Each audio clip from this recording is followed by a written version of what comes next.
Welcome to commARCH Dialogues.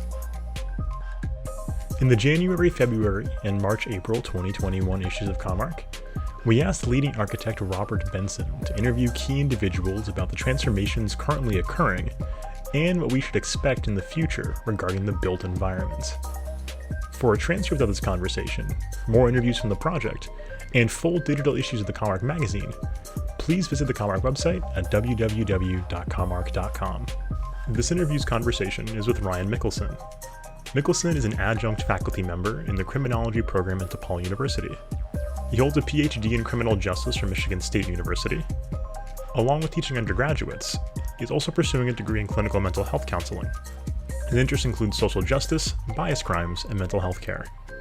Thank you for joining us. Let's head into the dialogue. So with regard to post-pandemic adaptability, again here, the thought is, we do have a tendency to overemphasize things that we're aware of in the present and then sort of diminish things that we aren't really all that aware of in the future. So just as an example, Henry Ford predicted flying cars in 1940. And, his prediction not only was that the technology would be available, but they'd be widespread. And as of, noon today, that hasn't happened. So, and then if you look at ride sharing, nobody would have ever imagined Uber just a few years before it, and certainly not the taxi industry, which has been absolutely decimated by it. So predicting the future is very difficult. What we're thinking about here, though, really is just about,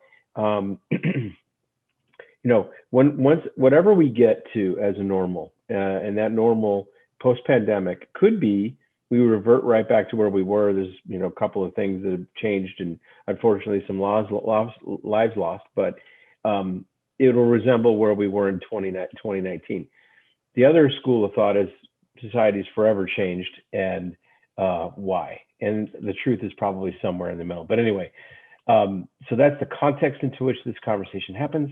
Specifically, with the three questions, the first one being technology, which technology do you think impacts the most post-pandemic? Sure. I think thinking about this pandemic through the lens of a collective trauma that we're all going through, it really has had a devastating effect on many of us throughout the world in many aspects of our lives.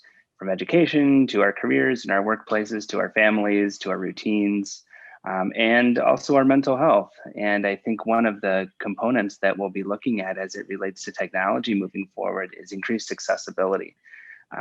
There is certainly an increasing number of options for telehealth that have come about, and that has really added accessibility and added, at some levels, convenience for an increasing need that has happened because of this pandemic. So I would imagine that most healthcare workers, and especially mental health care workers, counselors, therapists, et cetera, probably would not have been as excited about thinking about telehealth without this pandemic to help grease the wheel with that. And that has really allowed people to access services who may never have done that before because you don't have to spend travel time to and from an office, et cetera, and you really have the ability to see that play out right now. How that looks years down the road, I would imagine some of the technology, the telehealth systems as are used by mental health care practitioners will be maintained. Some people will still come back into the office for some of those appointments and meetings. I think that's, but I think we'll see increased services to folks because of telehealth.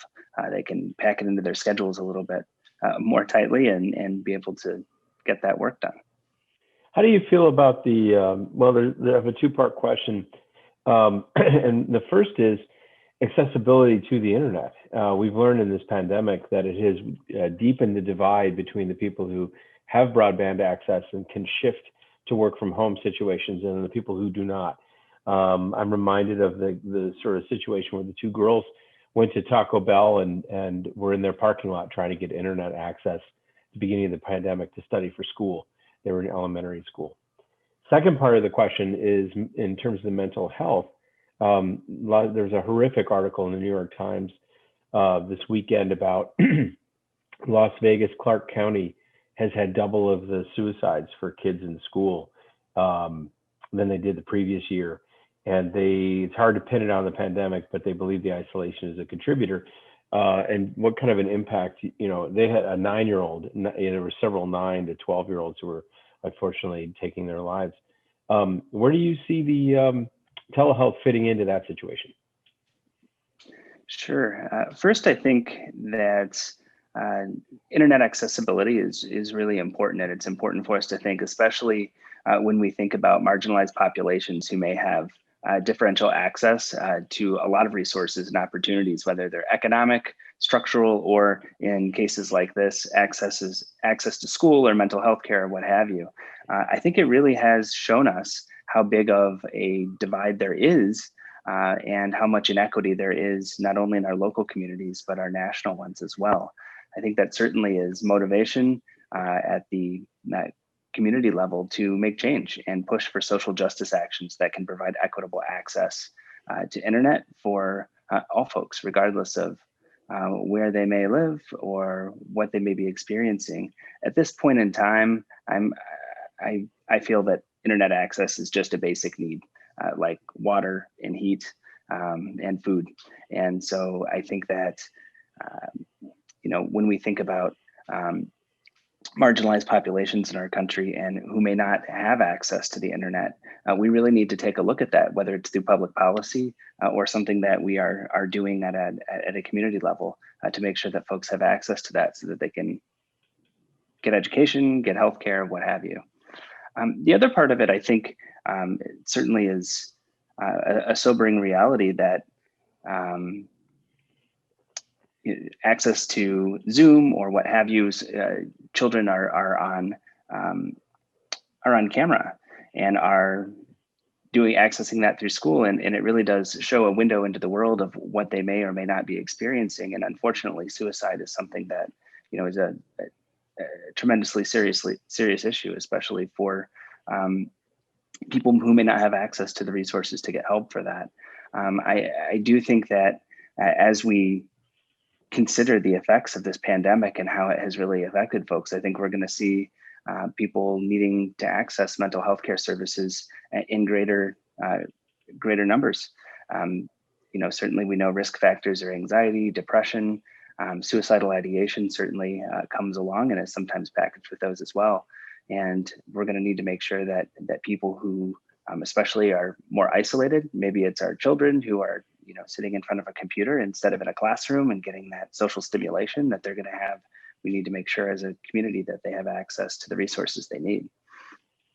Do you think that therapy or counseling is as effective in this sort of a format as in person? Is it better or worse? What do you think the sort of differences are? My understanding is that it can be pretty effective for people. Certainly people have their preferences. Some people like the more organic face-to-face in-person type of opportunity. And I think a lot of people through this pandemic have really learned to shift towards this type of telehealth setting so that they can have access to sources. I think there is some personal preference associated with it, but I also think that we're starting to learn that there are more resources available for people when we access telehealth services, and the results can be pretty promising as well. I was thinking in terms of body language, if you're, giving therapy to somebody or counseling somebody, how important is it to see their body or how their hands move or how they're fidgeting or anything like that may not be visible depending on the position of the camera? I think you bring up a really good point. And I think certainly not being able to see some of those markers of anxiety or other ways that symptoms present themselves can certainly, be a block for therapists who are trying to care for their clients. I think that is something that is definitely a challenge and hard to work through in many ways. So it might be that therapists, as they adapt to telehealth, some have been using it previously anyway, therapists also are used to at times accessing clients via telephone. So there are ways around it, and therapists do have a way to, if they need to watch for certain types of behaviors or symptoms, to be able to ask for some of that. Mm-hmm. Do you have any other thoughts on technology? I think that was pretty good. I mean, increasing accessibility, having more people, you doing more things online, that makes a ton of sense. Certainly, telehealth was something that was on its way before the pandemic. I agree completely that it's going to exponentially increase. Any other thoughts?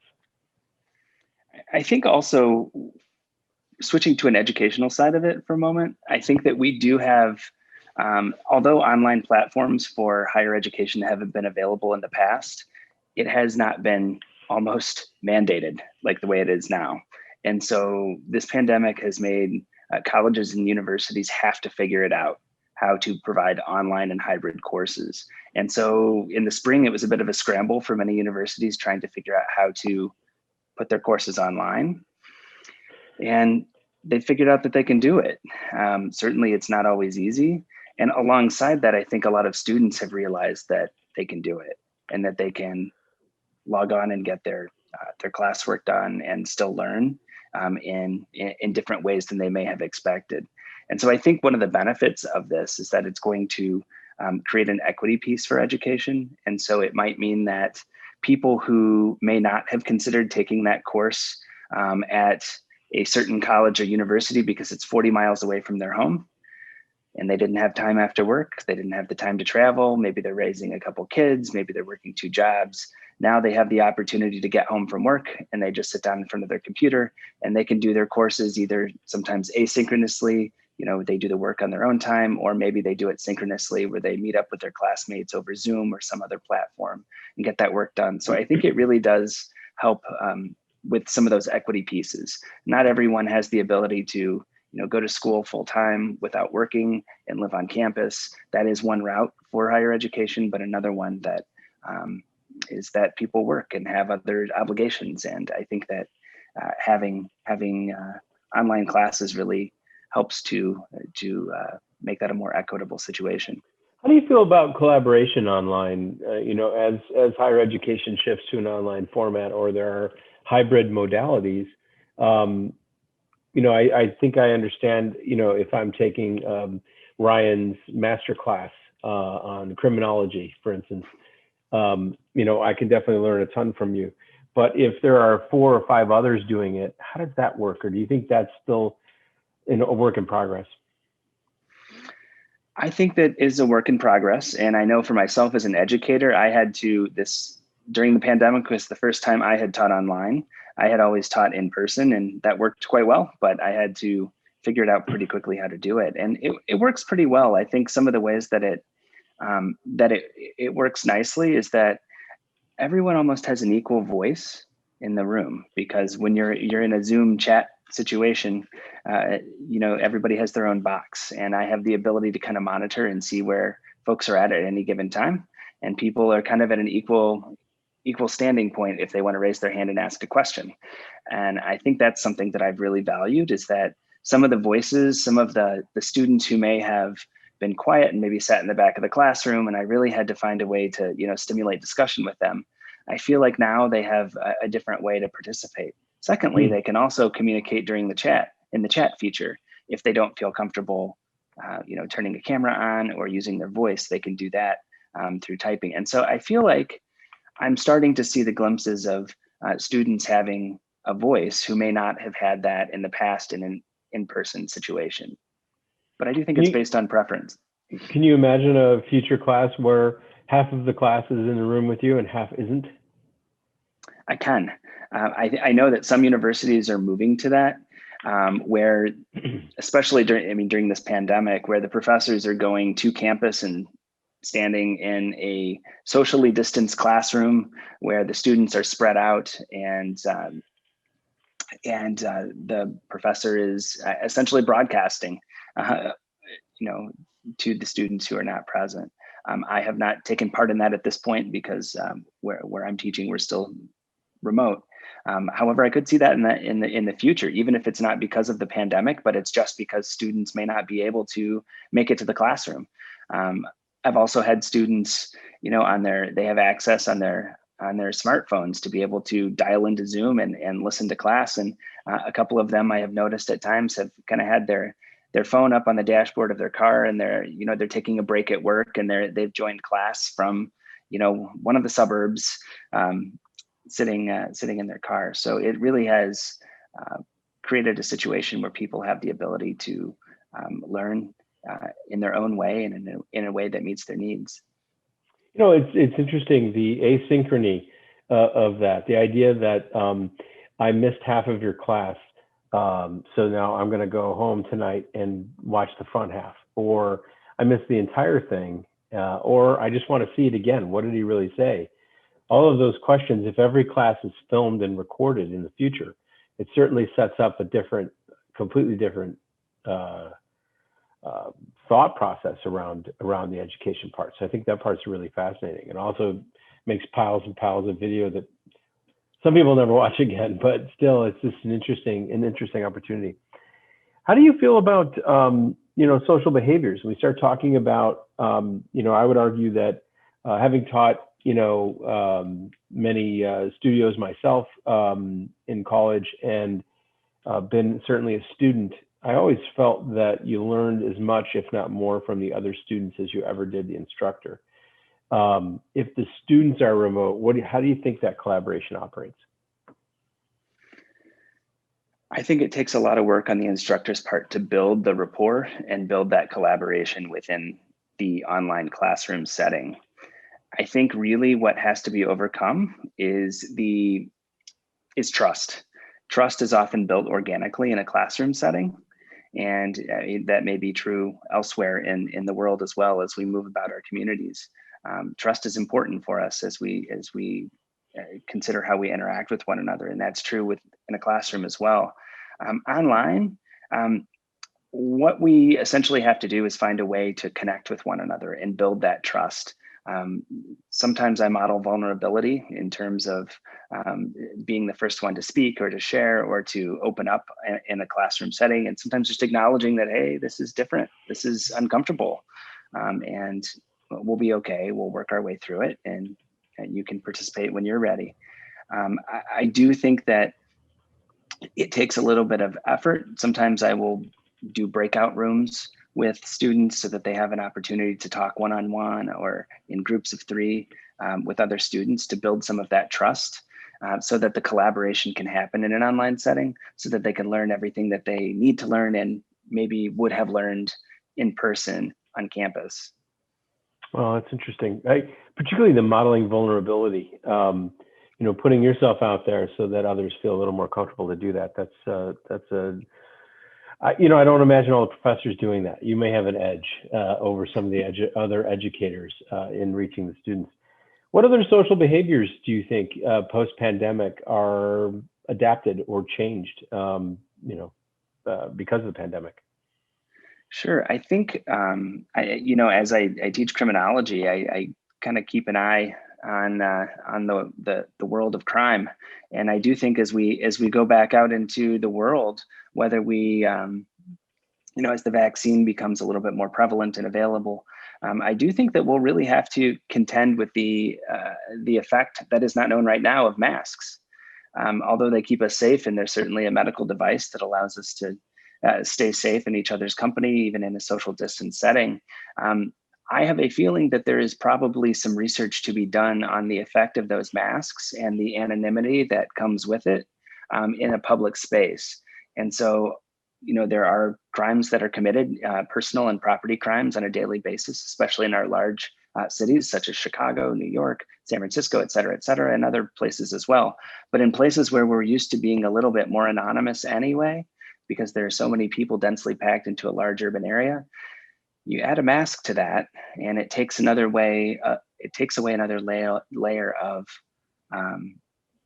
identifiability. I know I live in Chicago, and one of the concerns here has been an uptick in carjackings since the pandemic has started. And I would wonder, and I would imagine there's a criminologist on this at some point who may have access to the data to figure out whether mask wearing is an independent variable that really affects the outcome of this and perhaps the increased frequency of victimization there. These are questions to ask, and I would be curious to know the answer to that. Mm-hmm. Yeah, that's certainly interesting. And I have read about that before, where, home entries or things like that, it's just a much easier, if you're masked up already, there might be some increased bravado. I wouldn't be surprised if that was happening. What other behaviors do you see, do you see any other behaviors changing? Is the handshake dead? I think it will take us a little bit of time to figure out whether we want to do that or not. I think that we just automatically kind of stick out that hand and assume that the other person doesn't see a risk in shaking our hand, and we move on. We don't. It's almost a reflex behavior, I believe, in most situations for most people. I know I will probably have to think through that before I go back out into the world and consider that. I think that many of those types of behaviors that we're used to, like standing close to someone on the train without a mask on, might give us pause. If we are riding public transportation, riding the bus, et cetera. You mentioned Uber earlier, getting into somebody else's vehicle, sitting in close proximity. I would imagine, thinking about that trust theme that we were talking about a few minutes ago, I think that we'll have to rebuild some sort of collective trust with one another, just as our communities, whether it's in our neighborhoods or our cities, or more largely as we start to travel, if we want to do international travel, et cetera. We'll have to build back up that trust and think about, do we trust that server to bring us that food at a restaurant, or put their hand on that pint of beer before we take a drink out of it. Those types of things, I think most of us weren't actively thinking about most of the time. I know I was not, and that'll probably be a change in behavior that I would imagine comes after the pandemic. Yeah, I'm one of those people, and this is before the pandemic, that whenever I'm looking for a place to sit, was always a calculus between the light level, the comfort of the seat, and the distance to other people. And odds are I'm prioritizing more space between me and the other people. And certainly on public transit, 100% looking for the most remote location. But that makes me wonder, everybody has a personal space zone. Do you think it's possible that that increases post-pandemic? Or do you think that this is really just something that's in the now, and then human nature is human nature, and it'll revert back? I think it will temporarily increase our social distance from one another. I do notice sometimes people on the sidewalks, as I move about, will move around, and perhaps right now that's a nice safety measure to take into consideration. But those patterns and habits that are often perhaps based in a little bit of legitimate anxiety around keeping ourselves safe, some of that I would imagine would linger for quite some time until we start to unlearn those behaviors that we adopted over the last year. Hard to say, almost year, but our last year of keeping each other safe. I was wondering, if you put your hand out and someone goes, they're uncomfortable with it, that actually might be the thing that triggers the end of the handshake, because you might feel really self-conscious by putting your hand out there. And I'm just curious, I wonder aloud how that is going to shake out. And whether it would be okay is it okay to be rebuffed for a gesture like that?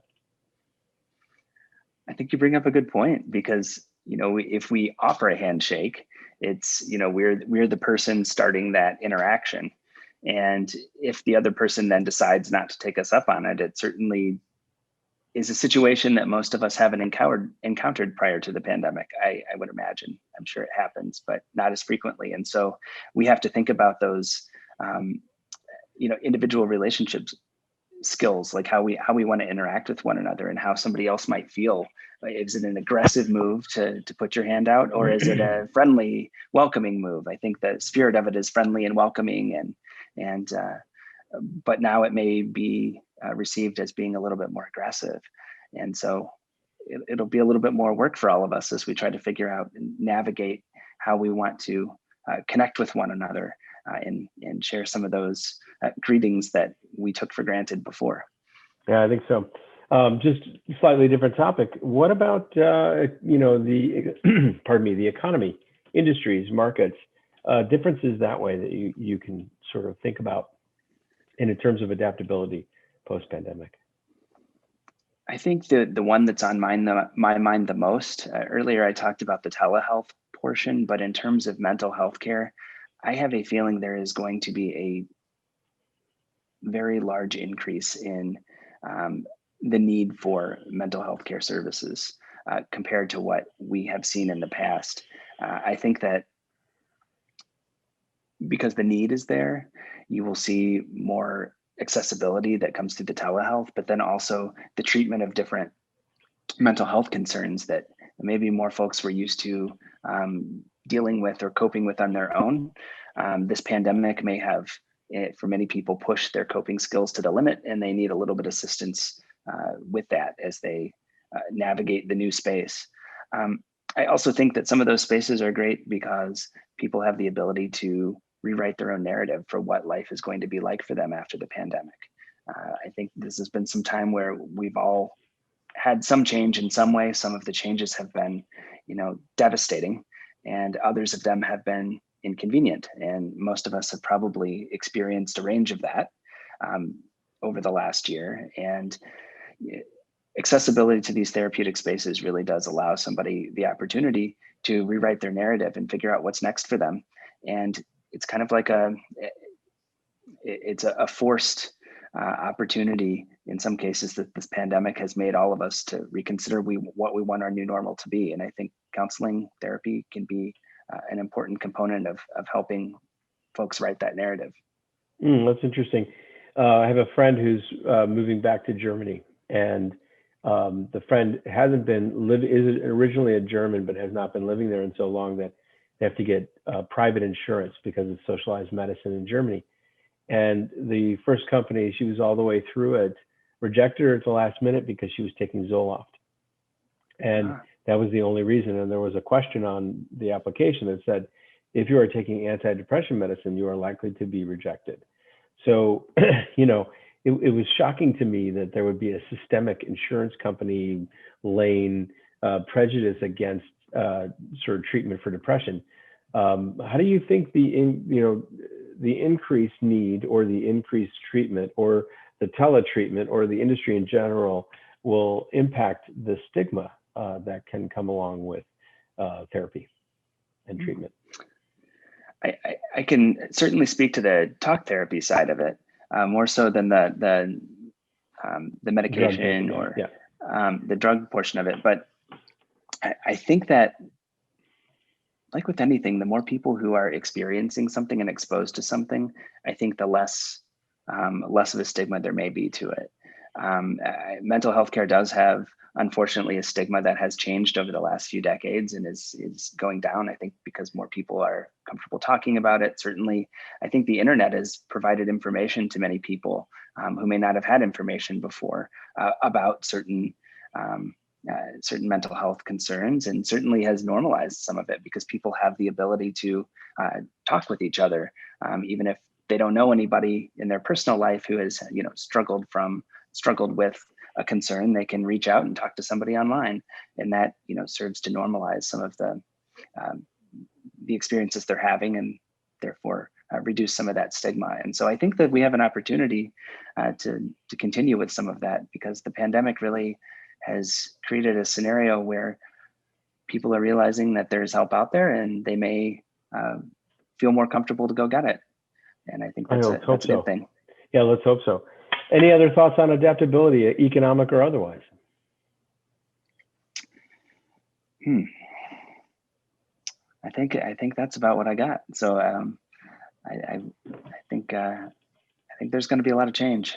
I'll be curious to see what else is there, but no, it's fascinating that there is definitely there's always change. I mean, we were on a pretty steep parabola there of change, and I think this is just a new influence point. But I do think that there's tremendous opportunity for us to correct things that were going in the wrong direction, and hopefully create a better future for everybody. And that's kind of why I'm doing this. I'm kind of hoping that we can get people thinking about it in advance, and hopefully supporting change in a positive way, and stop the petty arguments and BS that we've been watching unfold on a weekly basis. Anyway, can't thank you enough. Thank you for joining us for this episode of the Robert Benson interview series in commARCH Dialogues. To stay up to date with commARCH content, please subscribe to our YouTube channel and follow us on your favorite podcast platform. For more content like this, including a full transcript of this interview, other interviews in the series, digital issues, and more, please visit the commARCH website at www.commARCH.com. Thanks for watching.